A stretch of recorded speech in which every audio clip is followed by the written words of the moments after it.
it's time for bathroom movie review.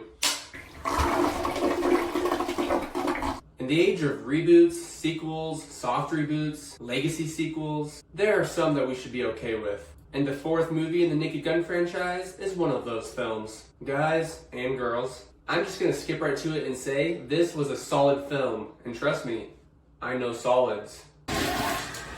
Oh yeah! The story in this film follows Frank Drebin's son, Frank Drebin Jr., played by Liam Neeson. We see him trying to live up to his father's name, follow in his father's footsteps, but also not follow at all, and save Police Squad. We get some hilarious actors and actresses in this movie, and some were more surprising than others. First of all, as we just said, the man himself, Liam Neeson. What made it perfect was that most of the time we see Liam Neeson in serious roles, playing serious characters, and now we see him mocking everything that he's been in other movies. He's playing a serious character who tries to be smart and sexy and cunning, but really he falls short in most of those categories. It's also interesting that Leslie Nielsen was 67 when he last played the role of Frank Drebin, and Liam Neeson is 72 in his first role as Frank Drebin Jr. Are people just aging different nowadays? Then we have Pamela Anderson, who I don't think I've seen in many movies, but she plays Beth Davenport, and she is equally interested in the mystery. She's the love interest. She's a mix of a dumb, smart blonde, and she definitely adds to the ridiculousness of this movie. We have Paul Walter Hauser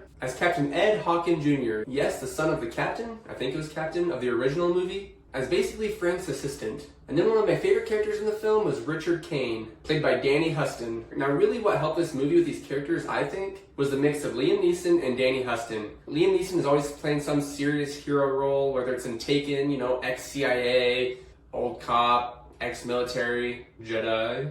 Then we have Danny Huston, who in a fair share of his movies has been the villain. And he does a really good job as a villain. He's intimidating, he can be scary, he's very smug. And both these actors in a way are playing the same roles they always play, but with that Naked Gun spoofy twist. And it made it so funny, knowing their character, knowing what they've been in other movies, and then seeing them in this just ridiculous slapstick spoofy comedy. Here's some points that I liked about this film, because it was a pretty great film. It was just simply a comedy movie. Can you guys comment for me the last time you just saw a comedy movie in theaters? Superhero movies, animated kids movies don't count.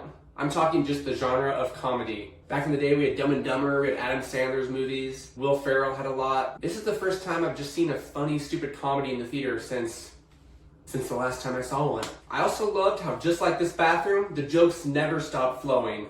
Woo! What I'm talking about. Honestly, there are so many jokes, if you blinked, you'd miss it. There are times people started laughing and I'm like, well, missed another joke. But I was laughing almost the whole time, which shows there's a lot of jokes. I read somewhere, not sure if this is true, but that they were going for a joke per minute, and they definitely exceeded that. I was laughing so hard, I was on the edge of my seat, but I slipped because it's porcelain. No, no, no, no, no, no, no. And for a PG-13 film, there's some pretty edgy moments. A few of my friends thought it was rated R because they never checked the rating. But no, it's PG-13, but definitely some adult humor. So, be careful with the kids. Unless your kids like adult humor, and then do whatever you want. And Danny Huston's character, Richard Kane, said something I thought I'd never hear in a movie theater again, let alone television. He said the word, and I like that they pushed these limits. It was funny, it added shock value, and you know what? All of us can be every now and then. I hope future films continue to say and aren't afraid of people getting upset because, saying can add value to a movie like it did this one. The only criticism I'd give, and I'm kind of hesitant to even say this because it really wasn't a big one, is I feel the first half was a lot stronger with the constant jokes, hilarious moments, and then the second half trailed off a little bit. It was still funny, but they had so many action scenes and they're trying to wrap up the plot by the end that I feel they had to push that a little bit, and some of the witty humor just kind of declined. Though we're talking about Naked Gun, a joke every minute. So when I say the jokes declined, there's still a lot more jokes than most other comedy movies. The last half just got crazy, and if you like ridiculousness, you're still gonna like it. And when it comes to the last half of the movie, well, I haven't seen that much chaos since the last time I ran out of toilet paper.